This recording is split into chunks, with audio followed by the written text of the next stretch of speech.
Hello everyone, I am Dr. Charu Banga and today I will discuss the contribution of finance to Sustainable Development Goal 13 climate action. The United Nations member states have identified 17 sustainable development goals based on the issues that matter the most to the world for a better future. These set of goals are meant for both the developed and the developing nations, and they need to be integrated or adopted at both domestic as well as the international level. The SDG defines sustainability through environmental, economic, and social dimensions. They are built considering all economic sectors in mind. Now, I would narrow down the topic of finance to business valuation and discuss more on sustainability and business valuation. The learning outcome of today's activity is students will be able to understand how ESG integration in investment process and company valuation works. There are three significant pillars of sustainability: environmental viability, social equity, and third being governance structure. Environmental disasters have become too prevalent and destructive to be ignored. Social unrest has obligated the enterprises to press on significant issues of their workforce and the broader stakeholders. The governance structures of each economic sector have continuously guided them to be steady on their path.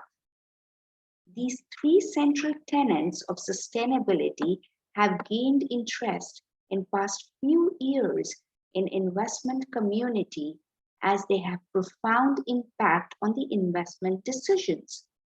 Further, the recent global pandemic and the economic crisis have accelerated the drive of ESG integration in the investment in decision-making process.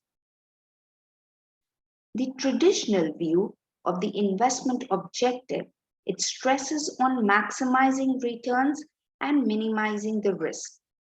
However, it is elusive for businesses and investors to measure the actual and the potential benefits, rewards, risks, and losses associated with the ESG decisions. ESG-based investment objective assesses the actual performance in terms of risk and impact relative to the level of risk. It helps us comprehend how did the investment perform and did it create the impact it was perceived to? Thus, it is significant to integrate ESG factors in mainstream investment process as well as company valuation. Now, what is this ESG integration? You would be wondering about that. CFA Institute defines ESG integration as analysis of all material factors in the investment decision making, including environmental, social, and governance factors.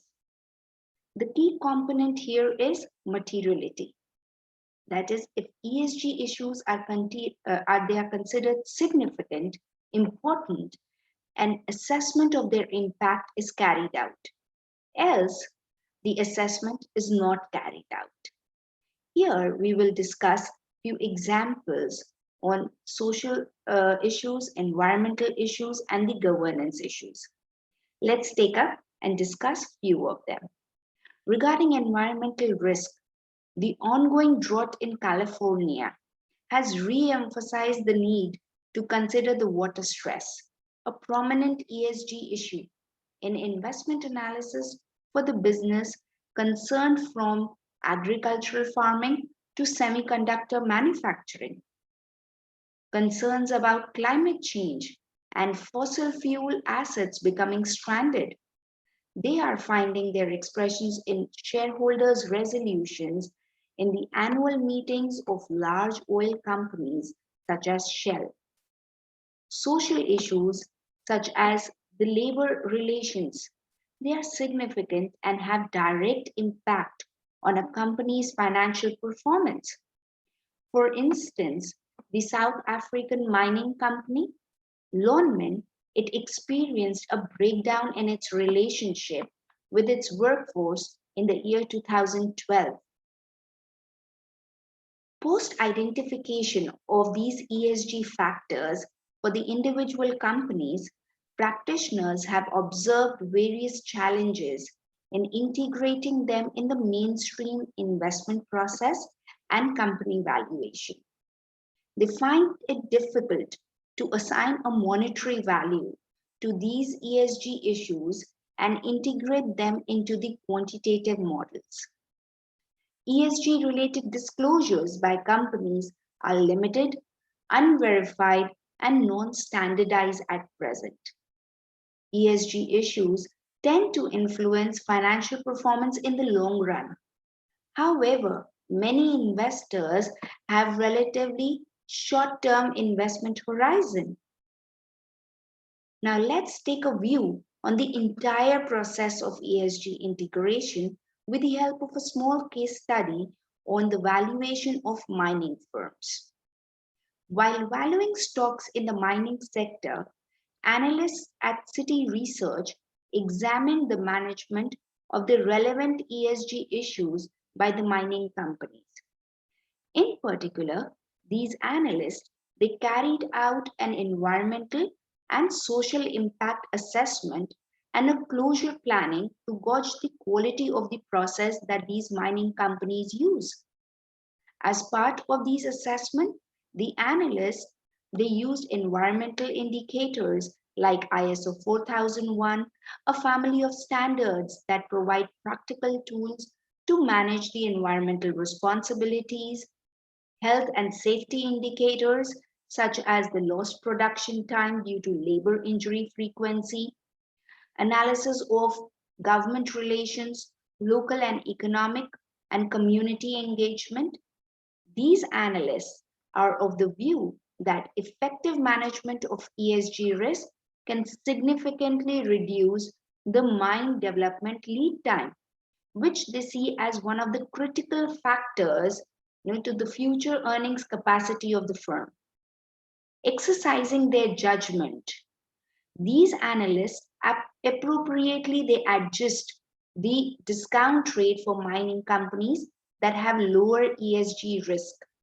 For instance, in one of the cases, the discount rate of a mining company with better ESG management was adjusted as low as from 10.7% to 7.5%, which in turn increased its estimated intrinsic value of the stock by 29%. I hope this would have given you a fair idea how environmental and social issues can be integrated in the investment decision-making process. You all can carry out a similar activity on identifying various environmental and social factors in an automotive industry and integrate them in your investment analysis. So, to sum up, as Peter Drucker titled his article on corporate reporting of ESG, he said, "What gets measured gets managed." Thus, it is crucial to comprehend these ESG risks, measure and value them, as these impact the company's bottom line and its brand. I hope you enjoyed the video. Thank you.